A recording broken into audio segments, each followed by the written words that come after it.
knowing who your fans are is the most important thing that a musician, as an artist, that you can do. And I'm not just talking about, having their contacts.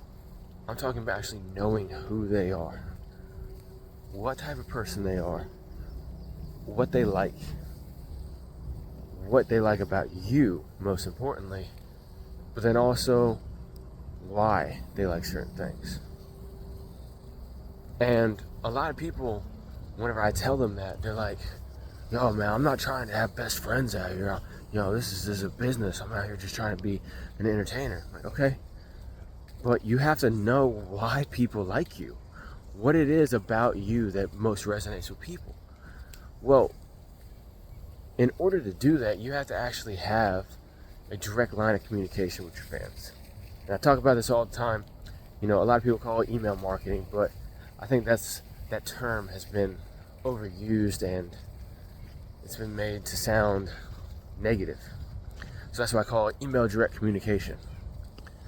Email direct communication with your fans is the best way to communicate with them, to get them to act on certain things, and then to also find out more about them and what you can do to better entertain them. Because you are an entertainer. And if you don't understand that you're an entertainer, that you're in the entertainment business, then you just need to get out. I just want to make music. Okay. Well, then you're a hobby artist. And that's perfectly fine. The world needs hobby artists too. Right? There's a saying that goes, the world needs ditch diggers too. And that goes in saying to like, hey, look, not everybody needs to be a rocket scientist and go to college and shit like that. The world needs ditch diggers too, aka the world needs just menial labor people as well, right? That's the same with the music industry as well too. The music industry needs hobby artists as well, because the hobby artists are the ones who don't worry about any of the business aspect, and they actually go out there and just experiment and just have fun, and that's needed. And people who are not hobby artists need to do that as well too. And I've talked about that before, where you need to experiment, you need to go outside of your comfort zone, and you need to do all different types of things in order to grow as an artist, but then also grow your fan base and grow with your fan base.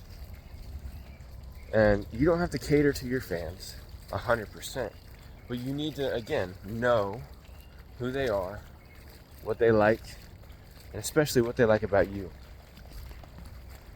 And being able to talk to your fans in the form of going live on social media, creating engaging content on social media. And social media also includes YouTube and YouTube Shorts. But then also speaking with them with email direct communication. That is how you are going to develop that core fan base, and then also be able to cater to those fans in order to grow your musical career, which is what any of y'all checking out music marketing shit are trying to do.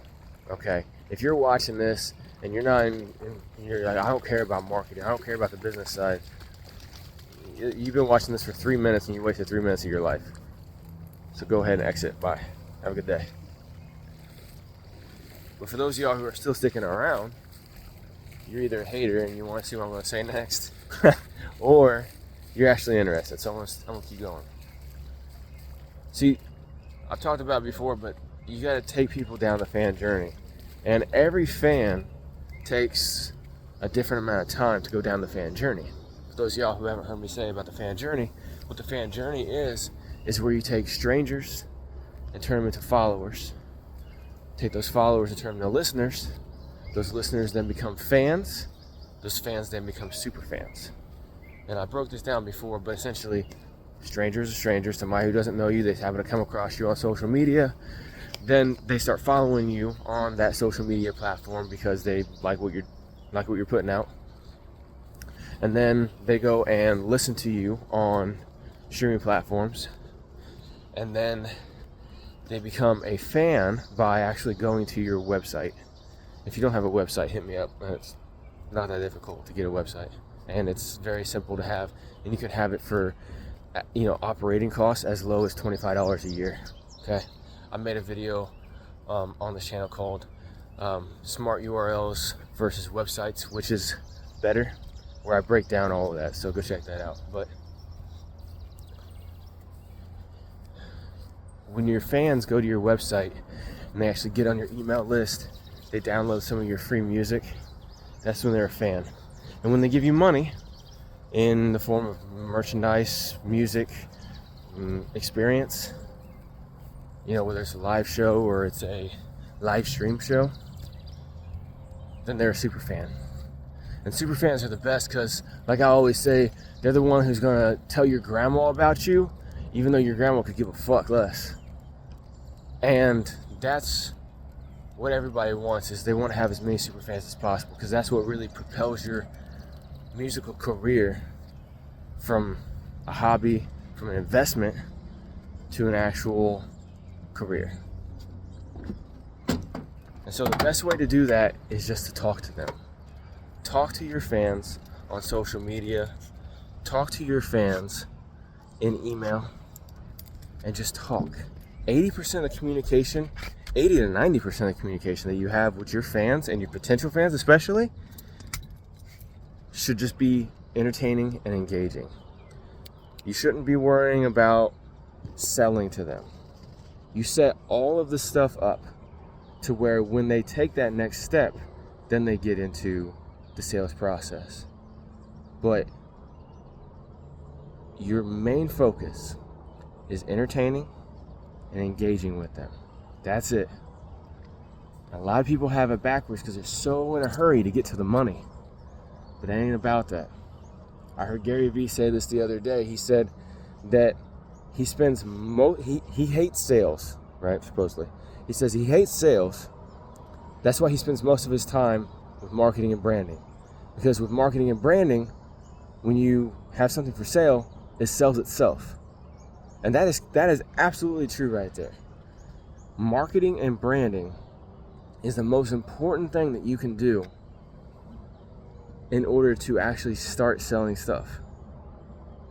You want to start selling your music, you want to start selling out shows, you want to start selling some merchandise, you want to really start leaving that bullshit 9-to-5 that you got, and you want to actually start making music for real, well, you need to build your brand and you need to market properly. But you need to have all the sales processes set up as well too. And that's where the website comes in. So again, and it's not just a website either. I'm changing the name on that shit. I'm changing the name of all kinds of shit. It's not email marketing, it's email direct communication. And it's not website, it's a business system, an all-in-one music business system, right? That's what it is. Because with your website, you're selling stuff, you're developing that communication with them.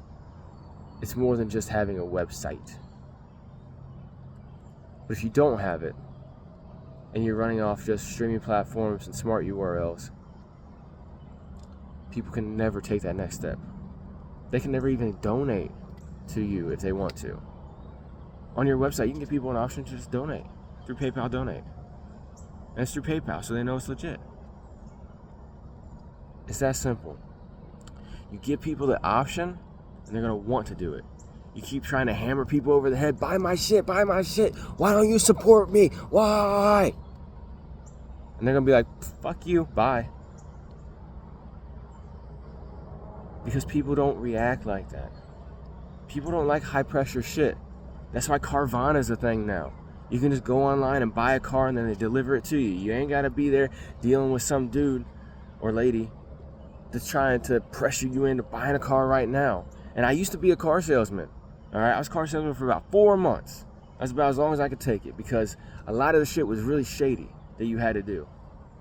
And one of the tactics is you keep somebody there until they say yes. You basically wear them down. You keep giving them a lot of choices. You make them sit and wait, right? So, you go give them a test drive and stuff like that, and you come back and you go do their paperwork for financing, right? And they're sitting. And you make them wait like twice as long as what it actually takes to run their shit. And you just give them excuses. Oh, yeah, we're just waiting to hear back. They're kind of busy today. Stuff like that, right? wait, and then you come at them with a deal that's not that great. And they're like, oh, well, that's not really with my thing. You'd be like, okay, well, hold on, let me go and talk to my manager. Let me see what I can do, stuff like that. Well, then you go talk to the manager. Now they're waiting even longer. Eventually, they get to the point where they make one of two choices. They either say fuck this and leave, or they say, all right, fuck it and bye. You don't want to do that with your music. You don't want to do that with your fans. You want your fans to not say, okay, fuck it, I'm going to buy. Or fuck this, I'm going to leave. You want them to say, fuck yeah, I love this person. So get out there and communicate with your people. I drop all kinds of knowledge on here, and you can hit me up and we can talk privately about how you can do that personally as well too. But the first step is understanding that you're an entertainer, you're not a car salesman. So entertain and engage with your fans.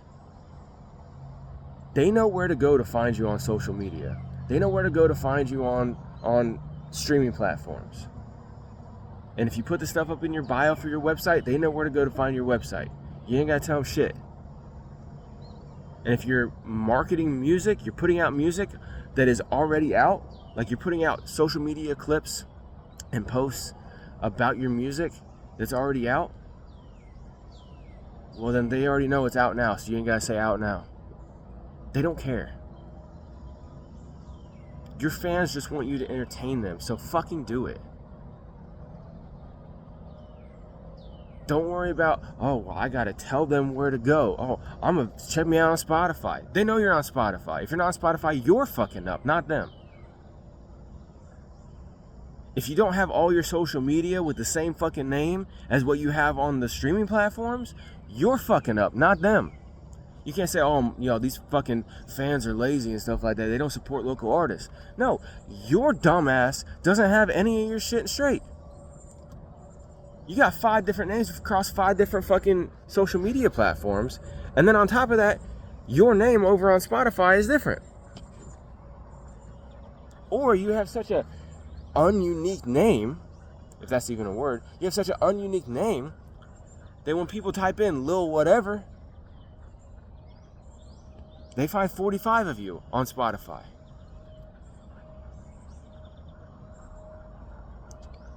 So get your shit straight on the business end, on the back end, and then on the front end to your fans, entertain the fuck out of them, and they know where to go to find you. They know to go to your fucking profile for link in bio. You ain't gotta tell them. Everybody knows where to go.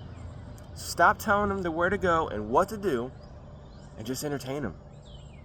Give them that trap music. Give them that R&B smooth shit. Give them that conscious boom bap hip hop. Whatever it is that you do, give them that rock. Give them the fucking music. Give them the visual entertainment. And then they will start loving you. That's how you build fans. I'm gonna get the fuck up out of here. Hit me up if y'all want to talk.